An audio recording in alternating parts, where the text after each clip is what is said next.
So basically what I start with is everything at once.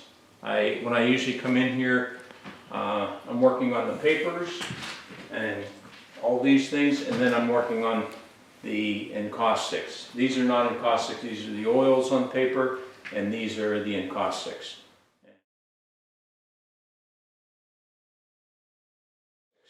And down below is the wax is heating up. I'm getting ready for that. So I'm going to start a new one on paper first, and then I'm going to go to here, and then I'll switch over to one that's maybe 2/3 done, and then I'll be working on this a little bit. So that's the way I work. I try to keep it fresh and immediate, and the only way I know how to do that is not taking each piece into its finality all the time. I like to keep it open, and it takes me a while to get to the finish, but in the meantime I'll be working on 5 or 6 pieces kind of simultaneously.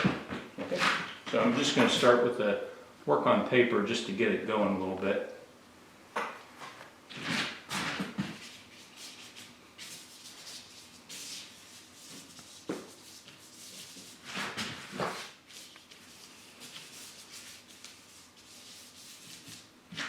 And I try to decide beforehand, just the only thing I decide on is basically whether I want to start cool or warm or something like that. And then that may switch completely. So this painting might start out real with cool colors, like these kind of gray violets or something like that. And by the time I'm finished, it may end up that getting hidden and turn into warm. So I like thinking of temperatures as I'm working. So this first round basically is just getting something down. So I'm creating positive, negative space between what I think of the figures, which is not figures like people figures, but the marks that are on top of the light plane. Then I'm going to be working into the negative spaces in between. So try to cover off of the edges and into the interior and try to give a variety of mark making, which, you know, if you think of like music or something like that, each one of these are kind of representative somehow of a note. Might be high, low, a bass, something heavy.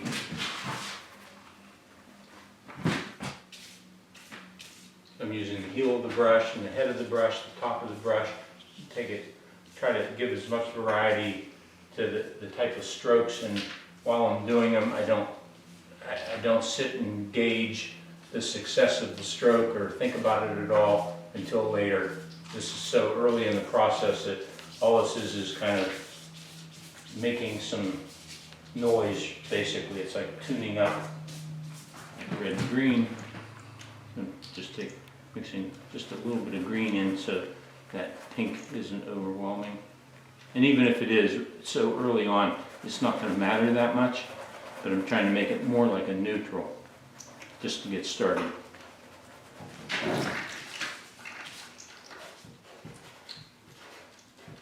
Okay, so right now, just trying to get these aren't going to be a diptych or anything like that. I'm just using off of one palette while it's mixed, so I can kind of get some of that warmer, cooler color just happening. I'm going to deepen the tone a little bit, just to start to establish a little bit of value in between all this. I may leave some little bit of history or some underneath some of the strokes as I'm covering over, lightening them, but I'll leave little traces of some of that dark come through. Just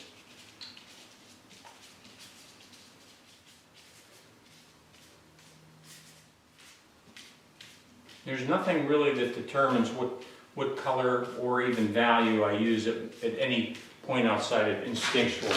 Like at a certain point it'll take over, like, yeah, I kind of want this to be, you know, a darker or a lighter painting. That kind of starts to dictate by me adding these dark strokes. It's starting to push.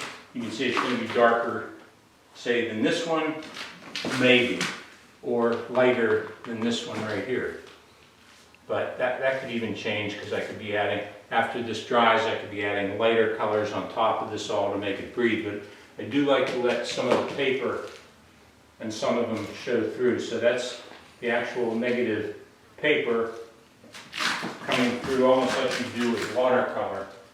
So that comes through. Even in here, like all this is still negative space, negative space. So that lets the light come through the painting. I try, you know, I don't work too hard at trying to be too neat about it, but I don't want to, as an example, I wouldn't want to put this on top of that blue stroke too much. Then it gets muddy, murky. So I try to find the spaces, but not too careful, or it just takes all the energy out of it.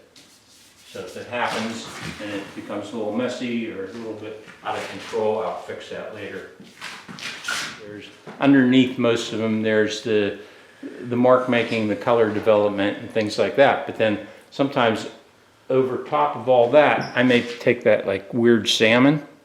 This is like all too busy for me for that field. I may take the salmon color or a pink or something and cover over the whole thing. Sometimes opaque so you don't even see it. I know it's there, but they start with a lot of energy like this, you know, where the strokes now get kind of covered up. Sometimes they expose them, other times they become flatter. It works on paper.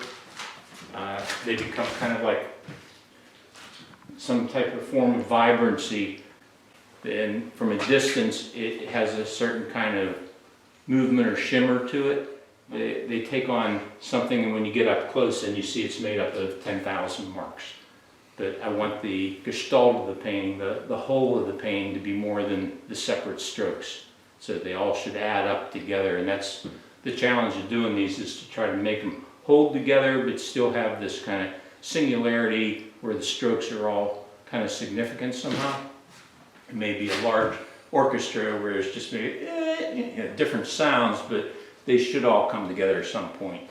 They help feed into the larger works, but I don't have one of these that look like that at any point ever. I mean, when I'm thinking, that's what I'm thinking. You know, like, how do I open this space and create a window that floats, a floating window somehow?